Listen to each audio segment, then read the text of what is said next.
नमस्कार जय जगन्नाथ मु ममता पाणी मो यूट्यूब चैनल साहित्य दीदी को आपण समस्त को स्वागत करुछि। पिला माने तमे तो जानि छ एबे हमर पाठ सरी जाईची आमे केवल रिविजन करछंती। आ पूर्वरु गोटे पद्य गोटे गद्य आउ व्याकरण प्रथम विषय रिविजन सरी जाईची। जदि तम भितरु एगुड़िक कहीं देखी नथिबो निहाती भाबरे देखिबो। शॉर्ट क्वेश्चन ही आलोचना करा होची जहा फଳରେ तमर एमसीक्यू क्वेश्चन जहा आसीबो तमे तार उत्तर सहजरे करि देई पारिबो।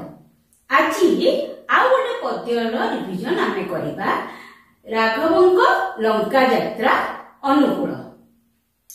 पिला आउ थरे भी मु कहूची आगु एक कथा बहुत थर कहिची जे तमे प्रत्येक विषय को 4 रु 5 थर जदि केवल पढ़िबो ताहेले तमर संक्षिप्त प्रश्नोत्तर जहा भी आसीबो तमे करि देई पारिबो। ता छडा जो संक्षिप्त उत्तर गुड़िक आलोचना होची ताकू मध्य तुमे थरे की थर सुनिबो। फଳରେ हबो कोन ना जो 50 नंबर रो संक्षिप्त उत्तर तमर पढुची तमे सेतिरु 50 रु 50 आनी परिबो।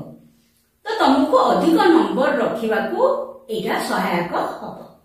ठीक अछि बिले एबे आमे आलोचना करिबा। देखो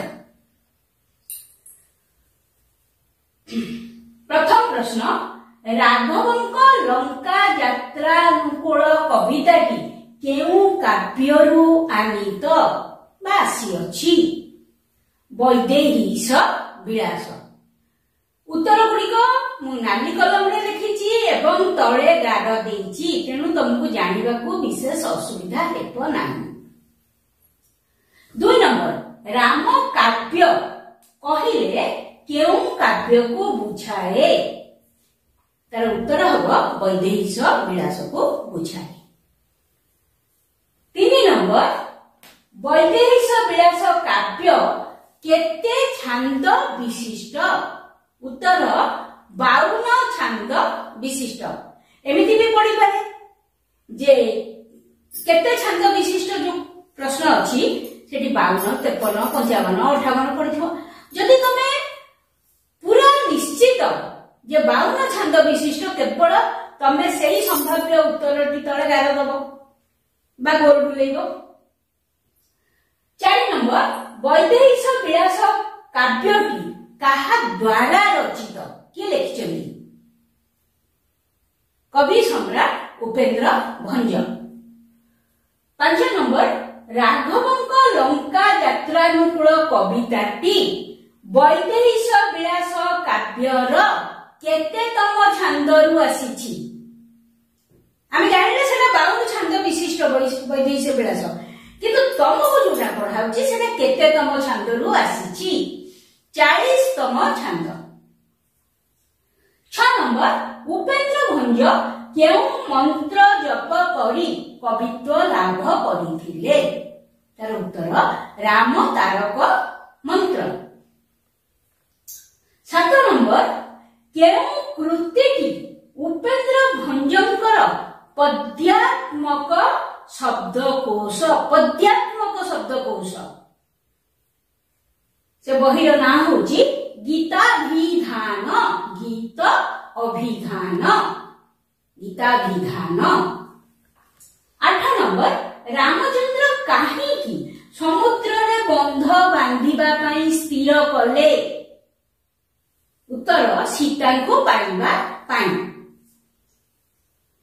9 नंबर रामचंद्र समुद्र रे बंध बांधिबा पाई केउ देवता को प्रसन्न करिबा को चाहिथिले? तार उत्तर वरुण को प्रसन्न करिबा को चाहिथिले। 10 नंबर गिरी माने बुड़ी गला बेले केवल केउ शब्द सुना जाउथिला? फी फी कार शब्द सुना जाउथिला। 11 नंबर रामचंद्र ବିସ୍ମୟାନ୍ୱିତ ହୋଇ କଣ ତ୍ୟାଗ କରିଥିଲେ? ଯେତେବେଳେ ସେ ଦେଖିଲେ ସବୁ ତକ ପାହାଡ ବୁଡି ଯାଉଛି, ଆଶ୍ଚର୍ଯ୍ୟ ହେଇଯାଇଥିଲେ ଏବଂ ସେତିକି ବେଳେ ବିସ୍ମୟାନ୍ୱିତ ହେଇ ସେ କଣ ତ୍ୟାଗ କରିଥିଲେ? ନିଶ୍ୱାସ, ମାନେ ଦୀର୍ଘ ଶ୍ୱାସ ତ୍ୟାଗ କରିଥିଲେ, ନିଶ୍ୱାସ ତ୍ୟାଗ କରିଥିଲେ। 12 ନମ୍ବର, କବିତାରେ ବୁଧେ କେଉଁ ଅର୍ଥରେ ବ୍ୟବହୃତ ହୋଇଛି? ଉତ୍ତର, ପଣ୍ଡିତ ମାନେ। ବୁଧେ, ପଣ୍ଡିତ ମାନେ। 13 ନମ୍ବର, ବିନା ସନରେ ଶୟନ ସେ ଦର୍ଭ ଶୟନେ ଯେ। ଏଠାରେ ବିନାଶନ ଶବ୍ଦଟିର ଠିକ ଅର୍ଥ କଣ ହେବ? ବିନାଶନ, ବିନାଶନ ମାନେ ଅନାହାର। 14 ନମ୍ବର, ବରୁଣଙ୍କୁ ପ୍ରସନ୍ନ କରିବା ପାଇଁ ରାମଚନ୍ଦ୍ର କେଉଁ ଶଯ୍ୟାରେ ଶୟନ କରିଥିଲେ? ବରୁଣଙ୍କୁ ପ୍ରସନ୍ନ କରିବା ପାଇଁ ରାମଚନ୍ଦ୍ର ଦର୍ଭ ବା କୁଶ ଶଯ୍ୟାରେ ଶୟନ କରିଥିଲେ। ଉତ୍ତରରେ ତମର କଣ ପଡିବ ଜଣା ନାହିଁ, ଦର୍ଭ ପଡିପାରେ, କୁଶ ପଡିପାରେ। ତେଣୁ ଏ ଦିଟା ଭିତରୁ ଯାହା ପଡିବ ସେଠି ତମେ ଗୋଲ ବୁଲେଇବ। 15 ନମ୍ବର, ବିଭୂତି ଭୂଷଣ ବିଶେଷଣ ପଦଟି କାହା ଉଦ୍ଦେଶ୍ୟରେ କଥିତ? ରାମଚନ୍ଦ୍ରଙ୍କ ଉଦ୍ଦେଶ୍ୟରେ କଥିତ, ବିଭୂତି ଭୂଷଣ। 16 ନମ୍ବର, ବିତରଣେ ସାଗର କି ପାଞ୍ଚ ପଚାରିଲା। ଏଠାରେ ପାଞ୍ଚ ଶବ୍ଦ କେଉଁ ଅର୍ଥରେ ବ୍ୟବହୃତ ହୋଇଛି? ପାଞ୍ଚ ଶବ୍ଦ ଉପାୟ ଅର୍ଥରେ ବ୍ୟବହୃତ ହୋଇଛି। ରାବଣ ପଚାରିଲା ଶୁକ ସାରଣଙ୍କୁ, ସିଏ ସମୁଦ୍ର କେମିତି ପାରି ହବ, କୋଉ ଉପାୟରେ ପାରି ହବ? ସେଇ ଯୋଉ ପାଞ୍ଚ ଶବ୍ଦଟି ଉପାୟ। 17 ନମ୍ବର, ପିତା ଶତ୍ରୁ ଭକ୍ତି ପୁଣ୍ୟ। ଏଠାରେ କିଏ କାହାର ଶତ୍ରୁ? ଏଠାରେ ବାଳୀଙ୍କ ଶତ୍ରୁ ରାମଚନ୍ଦ୍ର। 18 ନମ୍ବର, ରାବଣର ବାର୍ତ୍ତା ନେଇ ଅଙ୍ଗଦ ନିକଟକୁ କିଏ ଆସିଥିଲେ? ଶୁକ ଓ ସାରଣ ଆସିଥିଲେ। 19 ନମ୍ବର, ଅଙ୍ଗଦଙ୍କର ପିତା କିଏ? ଉତ୍ତର, ବାଳୀ। 20 ନମ୍ବର, ବିଂଶତି କର କହିଲେ କାହାକୁ ବୁଝାଏ? ବିଂଶତି କର, କର ମାନେ ହାତ, ବିଂଶତି 20, 20 ହାତ କାହାର? ବିଂଶତି କର କହିଲେ କାହାକୁ ବୁଝାଏ? ରାବଣକୁ ବୁଝାଏ। ଦେଖ 21 ନମ୍ବର, ରାବଣ କାହାକୁ ହୀନ ପରାକ୍ରମଶାଳୀ ବୋଲି ବିବେଚନା କରିଥିଲା? ଶ୍ରୀ ରାମଚନ୍ଦ୍ରଙ୍କୁ। 22 ନମ୍ବର, କାହାକୁ ପ୍ରସନ୍ନ କରିବାକୁ ରାମଚନ୍ଦ୍ର ବିନା ସନରେ ରହି କୁଶ ଶଯ୍ୟାରେ ଶୟନ କରିଥିଲେ? ବରୁଣଙ୍କୁ ପ୍ରସନ୍ନ କରିବା ପାଇଁ। 23 ନମ୍ବର, ଅଙ୍ଗଦଙ୍କର ପିତୃବ୍ୟ କିଏ? ଅଙ୍ଗଦଙ୍କର ପିତୃବ୍ୟ ହଉଛନ୍ତି ସୁଗ୍ରୀବ। ଅଙ୍ଗଦଙ୍କର ପିତା, ଆ ପୂର୍ବରୁ ଗୋଟେ କ୍ୱେଶ୍ଚିନ୍ ଥିଲା, ଅଙ୍ଗଦଙ୍କର ପିତା ହଉଛନ୍ତି ବାଳୀ, ପିତୃବ୍ୟ ହଉଛନ୍ତି ସୁଗ୍ରୀବ। ପିଲାରେ ଏଇଠି ଗୋଟେ କଥା ମନେ ପଡୁଛି, ଏମିତି ବି ହେଇପାରେ ପିତୃବ୍ୟ ର ଗୋଟେ ଆନ୍ସର ଥାଇକି ଗୋଟେ କ୍ୱେଶ୍ଚିନ୍ ପଡିପାରେ, ଗୋଟେ କରିଛି ମୁଁ ସେମିତି ଯେ ପିତୃବ୍ୟ ମାନେଟା ତମେ ଆଗ ବୁଝ। ପିତୃବ୍ୟ ମାନେ ବଡ ଭାଇ, ପିତୃବ୍ୟ ମାନେ ମଧ୍ୟ ସାନ ଭାଇ। କିନ୍ତୁ ତମର ଯଦି ପ୍ରଶ୍ନ ଥିବ ଏବଂ ଉତ୍ତରରେ ବଡ ଭାଇ ବି ଥିବ, ସାନ ଭାଇ ବି ଥିବ, ତମେ ସାନ ଭାଇ ପାଖରେ ହିଁ ଟିକ୍ ମାରିବ। ତାର କାରଣ ହଉଛି ତମ ବହିରେ ଯୋଉ ବିଷୟଟି ଅଛି ସେଠି ସାନ ଭାଇଙ୍କ କଥା କୁହାଯାଇଛି, ତେଣୁ ତୁମେ ସାନ ଭାଇ ପାଖରେ ହିଁ ଟିକ୍ ମାରିବ। ମୁଁ ଦେଖୁଥିଲି ଗୋଟେ ପ୍ରଶ୍ନ, ସେଠି ବଡ ଭାଇ ବି ଦେଇଛି, ସାନ ଭାଇ ବି ଦେଇଛି, ଦିଟା ଉତ୍ତର ଠିକ। କିନ୍ତୁ ଆମ ବିଷୟରେ ସାନ ଭାଇ, ଯେହେତୁ ସାନ ଭାଇର କଥା ଅଛି, ଆମ ସାନ ଭାଇ ପାଖରେ ହିଁ ଟିକ୍ ମାରିବା। ଆଉ ଯଦି ସାନ ଭାଇ ନଥାଏ, ଖାଲି ବଡ ଭାଇ ଥିବ, ତାହେଲେ ଠିକ ଅଛି, ବଡ ଭାଇ ପାଖରେ ମାରିବ, ହେଲା। 24 ନମ୍ବର, ବୈଦେହୀଶ ବିଳାସ କାବ୍ୟଟି କେଉଁ ଆଦ୍ୟ ବର୍ଣ୍ଣ ନିୟମରେ ଲିଖିତ? ମାନେ ପ୍ରତ୍ୟେକ ଧାଡି बर्ण कौन ब आद्य वर्ण नियम रे रचित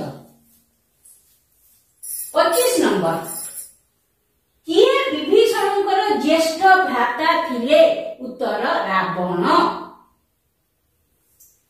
26 नंबर राघवଙ୍କ लंका यात्रानुकूल कवितारे अनुज शब्दटी कहा पाई व्यवहृत होईछि से पूरा कवितारे गोटिए जगह अनुज लिखाई एवं सेटा कहा पाई व्यवहृत होईछि से लाइन मन अछि बोइला अनुज जीवी सीताଙ୍କୁ समर्पुजे अनुज शब्दटी विभीषणଙ୍କ अर्थरे व्यवहृत होईछि जेतरे विभीषण कहउछन्ती मु लंका प्रत्यावर्तन करिबे किंतु से सीताଙ୍କୁ समर्पण करि सारला परे हला अनुज शब्दटी विभीषणଙ୍କ पाई व्यवहृत होईछि 27 नंबर शंख कइले केते संख्या को बुझाए शंख कइले लक्ष कोटि संख्यक को बुझाए लक्ष कोटि संख्या 28 नंबर किए अंगदंकर पितृव्य थिले सुग्रीव अंगदंकर पितृव्य थिले ज्येष्ठ भ्राता कहा सहित तुलनीय ज्येष्ठ भ्राता पिता सहित बा पितांक सहित तुलनीय 30 नंबर सीता को समर्पण कले लंका प्रत्यावर्तन करिवे बोली किए कहिथिले सीता को समर्पण कले लंका प्रत्यावर्तन करिवे बोली विभीषण कहिथिले टिके समय आगु हम आलोचना करथिले 31 नंबर पितृव्य बोइले काहा को बुझाए एठी केतबे उत्तर थुआ बड़ भाई साना भाई मझा भाई किंतु तमे सानो भाई बोली मानबो जदियो बड़ भाई मध्य तार उत्तर पितृव्य माने बड़ भाई किंतु जेहेतु सानो भाई कथा हम बहिरे अछि विषय रे आमे सानो भाई माने 32 नंबर अंगदंक सप्त चापुडा किपरि थिला अंगदंक सप्त चापुडा वज्र सम भयंकर थिला वज्र परी 33 नंबर विहायस शब्दर अर्थ कोन विहायस शब्दर अर्थ आकाश देखा बिले 34 नंबर सुक और सारण रावण को कौन बोली संबोधन करिथिले सुक और सारण रावण को देवरिपु बोली संबोधन करिथिले देवरिपु शब्दर अर्थ होची देवता मानकर शत्रु रिपु माने शत्रु 35 नंबर सुक सारण केउ रूप धरी विभीषण और अंगदंक निकट को जाइथिले सुक और सारण बत्तक रूप धरी विभीषण और अंगदंक निकट को जाइथिले 36 नंबर विरस रावण मंदहास करिथिला काहिंकी उत्तर रामचंद्र को हीन पराक्रम भाबी से मंदहास करिथिला अल्प अल्प मुरुकी मुरुकी हसथिला 37 नंबर वैदेहीश विलास काव्य रे केउ महान पुरुषंक कथा कुहा जायछि वैदेहीश विलास काव्य रे श्री रामचंद्रंक कथा कुहा जायछि 38 नंबर चंद्रंकर कुश सज्जा रे शयन करिबा कथा सुनी अल्प हसी रावण रामचंद्र को कौन कहिला हीन पराक्रम पिला माने एपे राघवंक लंका यात्रानुकूल कविताटीर अति संक्षिप्त प्रश्न उत्तर आमे सारिले एई भिडियोटिकु निहाती कम रे तमे 2-3 थर सुनिबो बेसी समय नाही 10-15 मिनिट रो गोटे वीडियो ताको निहाती कम रे 2-3 थर जदि तमे सुनी देबो ताहेले या भितरु जे कोनोसी संक्षिप्त प्रश्न उत्तर आसीबो तमे ताको कहि दे पारिबो या पर क्लास रे आमे जदि समय हुए दिटा विषय प्रश्नोत्तर आलोचना करदबा नहले गोटे विषय करवा धीरे धीरे आमर सबुतक रिविजन सरीज रही।